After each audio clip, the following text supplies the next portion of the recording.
Squid Game 2 has returned with an even more colorful array of characters, many of whom have already won and shattered the hearts of fans, despite the first impression that nothing could possibly beat the previous season.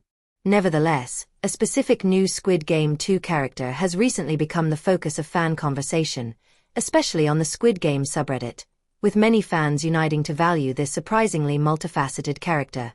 Fans of Squid Game have recently shown Cho Hyun-ju, also known as Player 120, a great deal of admiration.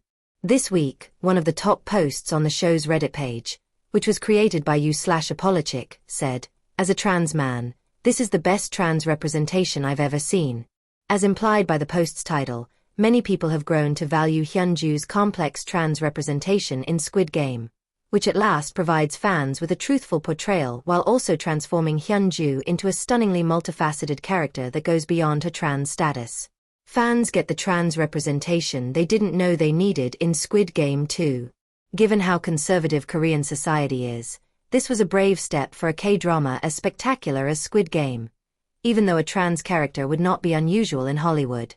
Transgender people still face a lot of societal stigma and lack of acceptance, even though they just received the legal right to be identified by their preferred gender identification.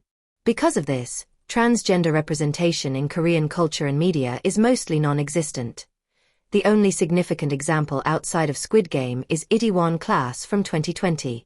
Nevertheless, Squid Game handled Hyunju's character with great care and did a great job with it.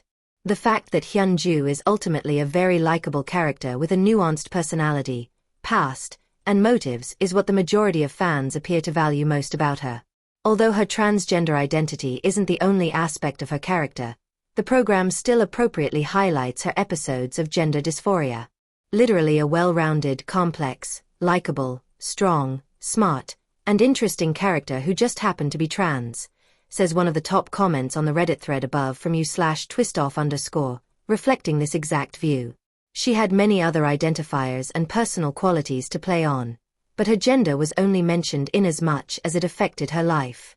I believe this is the finest portrayal I've ever seen. To be honest, Hollywood ought to be paying close attention. Many folks have no problem with LGBTQ+ representation. Another excellent remark from u/Moristar that particularly hits the mark is, just don't make it their entire personality. The way that Squid Game depicts Hyunju is also noteworthy for the way that the other players, especially Player 095, subtly accept her. Player 095, also known as Young Mi, silently accepts Hyunju for who she is with a single word when referring to her as Uni, a term of affection used for an elder sister or female friend. The full comment from u/Moristar goes on to say, "She was my favorite character simply because she was being treated like a normal person while also not ignoring the fact that, yes, people do judge and people can be ignorant, but also the idea of being trans can still be a new or even weird concept that people are still wrapping their heads around, but that doesn't automatically mean they wish ill will on you as a person." Even those who initially don't understand Hyunju, like the old lady, Player 149, eventually warm up to Hyunju as she patiently answers any questions, and the entire situation comes across as mature and realistic by the end of Season 2. All things considered, Park Sung-hoon, Queen of Tears, deserves praise for his outstanding portrayal of Hyunju. At the end of the day, it's reasonable to conclude that Sung-hoon nailed the character, which was unlike any other role she had portrayed before and obviously had many expectations and hurdles. As of right now, fans can only hope that Player 120, who has emerged as everyone's favorite K-drama uni, makes it into Squid Game 3 by some miracle.